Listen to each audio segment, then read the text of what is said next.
I am super excited to have Haley Painter of Painterland Sisters with me today.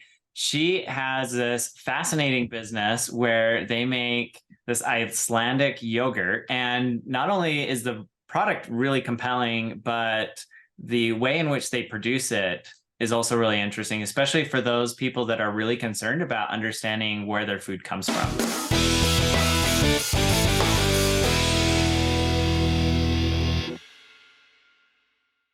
Haley, thanks for joining me today. Thanks for having me. So I would love to hear the origin story. How did you come up with this idea? Why are you doing it? Yeah, give me the story from the beginning. Yeah, so my sister and I started this company in 2022, but we grew up on our family's fourth generation dairy farm in the rolling hills of northern Pennsylvania.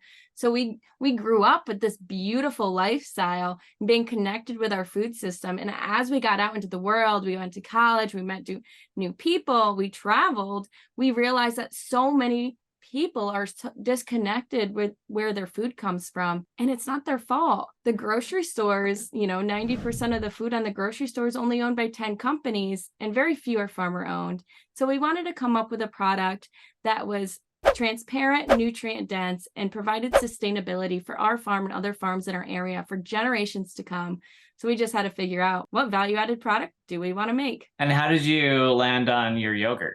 We settled on yogurt after thinking of ideas of ice cream and cheese and everything else. Our question was, what is the niche? And it turns out it's organic Icelandic style skyr yogurt. Skyr is in like you're skiing down a hill for those who want to know how to say it. And it's the niche because it's a market that's really growing. People eat yogurt every single day. And it feels like this Icelandic skier yogurt is kind of the new trend. Is that fair to say? I think it's the newest trend in yogurt for sure. I know flipping through your deck, you had some numbers that I think it's the fastest growing right now. Yep. So the skyr section grows 11% each year. The entire yogurt category is about a $6 billion category.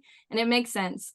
People eat yogurt every day. The stores have to buy it every week. And like cows, they produce milk every single day. And so it has to turn into something.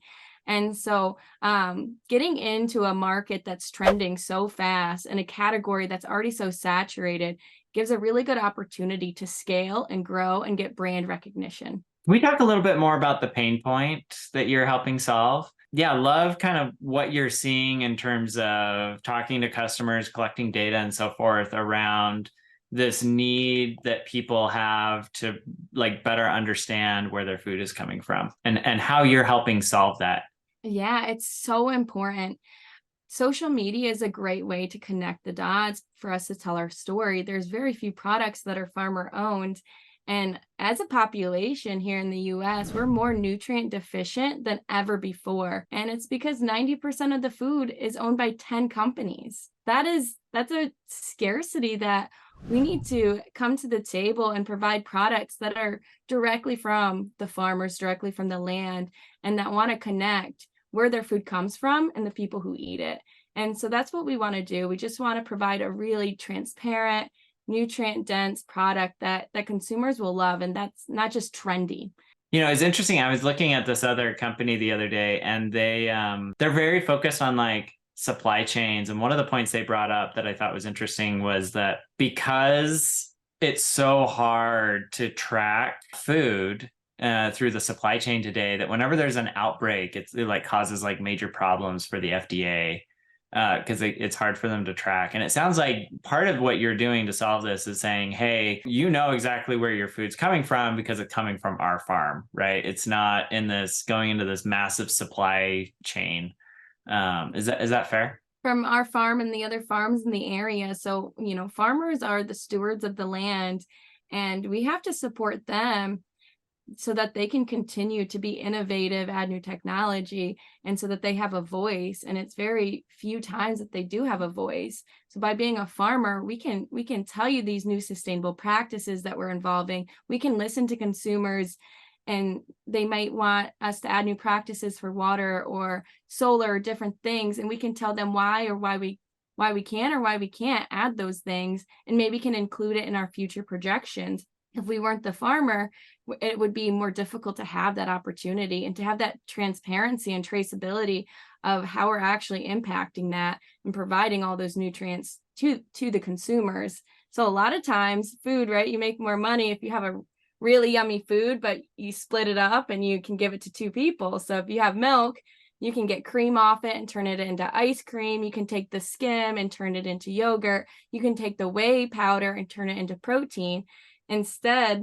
So you're getting three prices for one commodity. What we're doing is we're taking all of that and putting it all into our yogurt. So each cup of yogurt has 4 cups of milk in it, providing all that real nutrients directly from the source to consumers without trying to dilute it. Wow, that's really interesting. I didn't realize that. That's a really helpful comparison. So are your products like higher protein then than like comparable competition because of that? They're one of the most high in protein. So all we do is we filter the water out.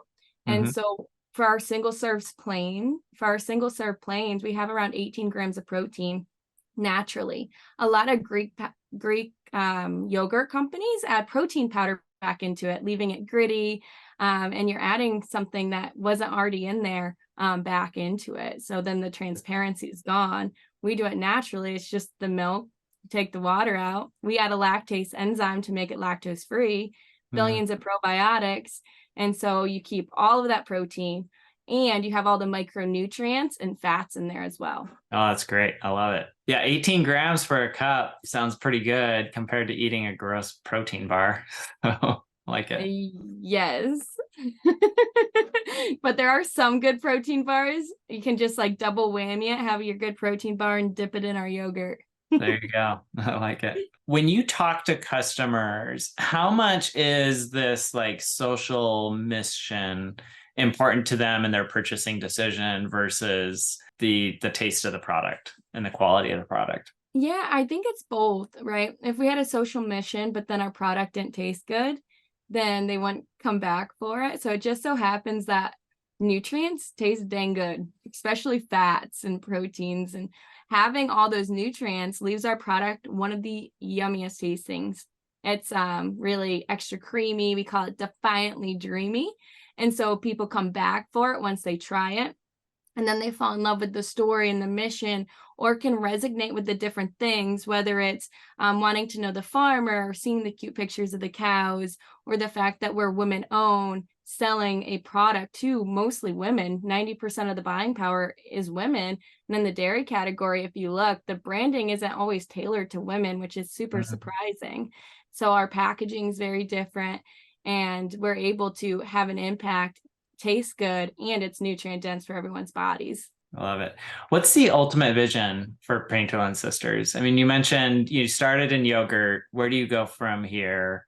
Like, what other products do you think are interesting? You know, what is that like kind of broad strokes vision? Yeah, so our vision is, to sustain our farm and other farms in our area for generations to come, and then connect consumers to the direct source of their food. And so with that, we started with yogurt as a way to build our brand and to saturate. We'd love to continue to do that in the yogurt category, and then see where else the demand is for consumers as we go down that mission. But our goal is to keep our brand for generations to come as well, to be able to solve this mission and to create a good quality market. That is awesome. Any last things that you want to tell, the audience as we wrap up here? I would just say, try to go to our website, see what you like about our brand, see what you resonate with, because there's so many great things to like, between the women owned, the lactose free, the quality of the product, the taste, or the sustainability of our organic farming methods. It really resonates with people in so many ways. So you can actually find a store near you, almost 2,000 stores, every state but Alaska. Sorry, Alaska. And get an experience of what a farm looks like. Check out our Instagrams, because it is such a lifestyle, and we love for people to come and visit. My biggest recommendation is know your farmer. Love it. Well, Haley, this has been an absolute pleasure. Thank you for walking me and us through the awesome work that you're doing at Painterland Sisters. And we wish you the very best with your WeFunder campaign. Thank you. I appreciate it. So, what did you think? Haley is such a great founder, so much great energy and so much passion for what she's doing. I just want to take a sec to talk about some of the things that I really like about this opportunity and some of the risks that I've identified. Of course, none of this should be construed as investment advice. Do your own due diligence, make your own investment decisions. But here are some of the things that I really like. One, I really like the brand. They have done an incredible job building a super interesting brand. Everything from the logo, the way that they position it, the colors, the styling, where they put the words. Yeah, I love like the experience that they create for customers. All of these things come together in a really, really cool package and a really cool brand and a really cool experience that I think customers will love. So I love that. I also love the traction. They've got real revenue. They've distributed products to tons of retail locations. That requires a tremendous amount of coordination, logistical expertise, dealing with all kinds of headaches. And clearly they are pulling it off, which is really impressive. But it also relates to like people want to buy and support this brand, which I think is really interesting. Like they are clearly solving a real pain point in the market. I don't know, and we're going to talk about this when I talk about some of the risks. I don't know yet if like the pain point that they are solving is a super large one yet. If the market is really, really big, since they're primarily selling through, all organic grocery and so forth. But they probably can build a pretty interesting business just focusing on the Whole Foods and Sprouts of the world. The other thing that their traction really leads to is, according to what she's described. Now, I haven't been able to really dig into the financials, so I can't really speak to this like with direct experience and expertise, but she's claiming that like the money that they're raising now will help get them to profitability. So they have like a clear pathway, and it sounds like looking at their management team that they have somebody like a good professional that knows what they're doing on the finance side to help them kind of model that out appropriately. Really obviously love the founders, tons of passion for what they're doing, very clear vision on what they're building, which I think is awesome. Clearly like they've assembled a team that's pulled off something that like is not easy to do. And so, like kudos to them for being able to pull it off, but also I think it's a good indication that they've assembled a very capable team. Last thing is, I think it actually has a really interesting impact story. I think helping farmers is a big deal. I think helping the soil and reduce some of the issues related to the overuse of soil is super interesting.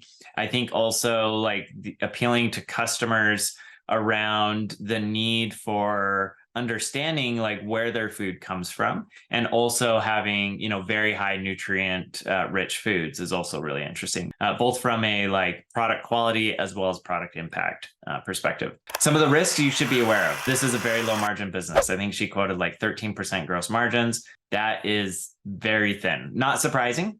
Most of the industry is going to operate at razor thin margins. But the challenge you have is you have like low margin, relatively commoditized business, right? I mean, it's milk. So you can, it's a milk byproduct or milk-based product. The other issue you have is that it goes bad after like 30 days. And so if you don't sell it, if you don't have high turnover of product, that impacts your margins and you don't have a lot of margin to play with. That being said, I think it's interesting she's increasing prices. I think over time, there probably is room for her to potentially increase prices a little bit more as it becomes a very premium product, and then also drive down costs with scale. And so hopefully those margins should improve, but that is something you should be aware of. Like they are going to be very impacted by even like minor things on the business. The other thing is like they're not profitable yet. And so there's some risk that they won't get to profitability. And we just talked about the margin, right? So if they get hit with some things unexpectedly that really impact the business, it could further delay out their time to profitability, and may make it so that they don't even achieve profitability. And one of the things that could impact them negatively could be like supply chain risk, right? I mean, you think about their supply chain, they're working with multiple farmers, they're pulling in milk that has to be processed. Then that has to be distributed through cold supply chain trucks, right? To keep everything cold, like nationwide. Like there's a bunch of moving parts. And, if there is a cow disease that comes up, if there's a breakdown in one of their suppliers or one of their one of the companies that does logistics for them. Like any one of those things could really impact this business. So you have to be aware of the supply chain. We almost made an investment years ago in this really cool company that made this, it was a beverage container, really, but it had beverage in it. And you would push a button on the bottom and it would use these chemicals that would surround the product and heat it up. So you can imagine like having a hot cup of coffee at a sporting event. You just bring it in, you hit the button, you shake it up a little bit, you get this hot beverage. Super cool product. We almost invested, but ultimately decided not to. But the thing that ended up killing the business was the supply chain, because they were working with this like really great company that was helping them with all the logistics of their supply chain. And that company underwent some major issues. The company couldn't get any product because of it and ended up going out of business. And so supply chain risk is real and something that you need to know, like that is a risk that you are taking on if you invest in this type of company. The last thing is, like, even though they've done an incredible job building this brand, there's nothing like really defensible about what they're doing. It could be like 2 young girls in Wisconsin theoretically could launch a very similar competing brand and do a lot of similar things. And it would be, tough to really differentiate. In fact, I went to an organic grocery store here in Utah, and sure enough, like there were a couple products that looked kind of even similar to their product. And so there's not a whole lot that's differentiated about their product versus others, or that keeps others from doing it. That being said, they are building a strong brand. And if they can continue to do that and leverage kind of their superpowers, which is kind of their story, brand, who they are, their passion, a lot of those things, there's no reason why they shouldn't be able to build an interesting brand like a Chobani or like a Tillamook. But, these brands, they're not overnight successes. They're like 10, 20-year overnight successes because it really does take that much time to build like a very stable, well-respected, high-quality brand. I guess what I'm saying is there is some risk that there will be some competitors that drive down some of the price points and some of the margins. And so you have to be aware of that. And it's probably going to take, a while for them to build this into a really, really big, successful brand. That being said, really loved my conversation with Haley. Love what they're doing. I tried the product. It's actually really good. And even if you don't invest, go to your local Whole Foods or Sprouts and grab some and support the company. And of course, like always, let me know down in the comments if you ended up investing. And if not, like, what did you think? What are the risks? Where do you see them? Where are the merits? Love to continue the dialogue down below. Thanks.